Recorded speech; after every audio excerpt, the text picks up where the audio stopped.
Este fondo y lo hacemos con su gestor, con Simon Cooke, gestor del BNY Mellon Responsible Horizons Debt Impact Fund. Simon, thank you so much for having us a few minutes. Good afternoon. Good afternoon.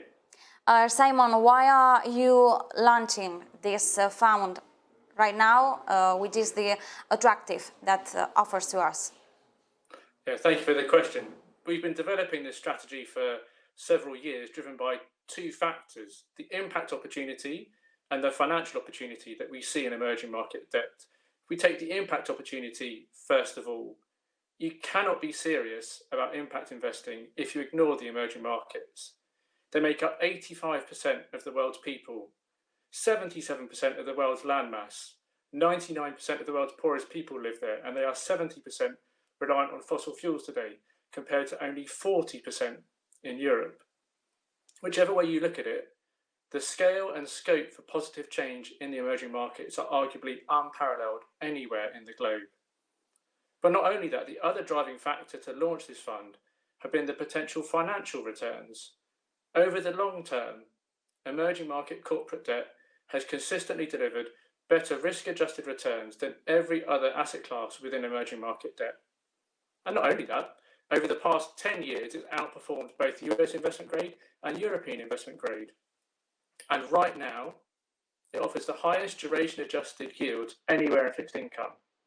Those two factors have driven us over the long term to say the impact opportunity and the financial opportunity are incredible within emerging market corporate debt. But we couldn't launch this fund 2 years ago. What we needed was an explosion in impact issuance, impact data, and investor demand. And that's what we've seen over the past 2 years. We now have an impact bond universe of over $250 billion from over 30 countries with over 200 issuers. And that's just impact bonds before we talk about impact issuers and improving issuers. And impact data has transformed over the past 2 years. Now more than 80% of the universe has climate risk data, where it was 30% 2 years ago. And finally, in terms of investor demand, we are seeing a vast rising in investors who want to make more than just money. They want their capital to be deployed not just for financial returns, but also to do environmental and social good. And you put those factors together, we have this incredible opportunity to deliver impact and financial returns in a single strategy. And now, because of the development of the impact opportunity set, we can do it at scale in an active manner. You talked about this impact fund, about the importance of the emerging markets in this fund. What is the investment approach of this fund? Sure, thank you for the question. Hopefully my audio works this time. In terms of our investment approach, we take a deliberately broad approach. The first few impact funds in emerging market debt were looking just at the environment and just investing in green bonds. And we've been able to learn from their initial design and see that that causes issues around capacity constraints and around being active, and also means you're not touching on the whole opportunity set that exists within EM.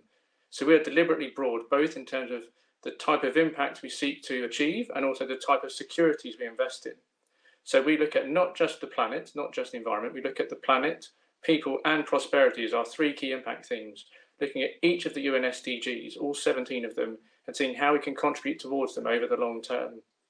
Secondly, we look at more than just green bonds. We look at all types of impact bonds, so that's green bonds, social bonds, sustainability bonds, where the proceeds are being used for specific environmental or social projects. We also look beyond that. We look at impact issuers, which are companies whose very revenues generate positive impacts because of their business model. And lastly, we look at improving issuers, where they have core investment plans which will transform them over the long term, causing positive environmental or social outcomes. For each of them, we set a very high bar. We want a broad approach. We want to make sure that we are able to demonstrate that impact over the long term. So for every single one of them, they have to pass both our fundamental assessment and our impact assessment. We only want to lend to investors who have resilient business profiles, appropriate capital structures, and strong cash flows. And when it comes to the impact assessment, we only want to lend to projects where 100% of the proceeds are being used to deliver impact, or where we're looking at revenue where at least 50% of revenues are aligned to the UN SDGs, or where we're looking at investment plans where at least 50% of the investment plan is aligned to the EU taxonomy. We've set that high bar deliberately so to maximise the potential for both long-term impact and long-term financial returns. And Simon, considering all this approach, how do you measure the positive impact of topics such as people, planet, prosperity? This is the final piece in the impact investing puzzle. If you cannot demonstrate how you're actually achieving impact, then the whole idea of the fund is redundant. It's useless. So for every investment in the fund, we aim to report to clients why it is held in the fund and what is the impact it has achieved. So that means for things like an Indonesian renewable energy producer, we'll report what has been its energy production over the last year in terms of renewable energy.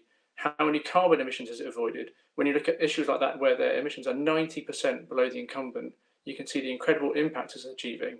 Or if it's an African telecoms company and we can track how many people have been connected to the internet for the first time over that past year, giving them access to e-banking, to employment and education opportunities that they didn't have before.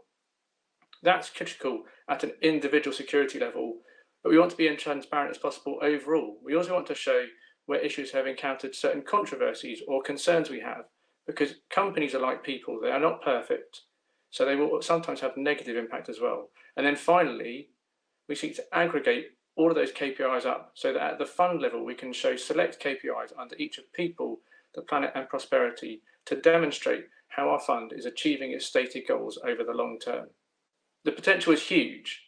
It's huge for this sort of impact fund, and we're very excited about it, but we want to do so in a proper way that we can demonstrate to people the long-term returns and the long-term positive and environmental social outcomes you can have alongside it.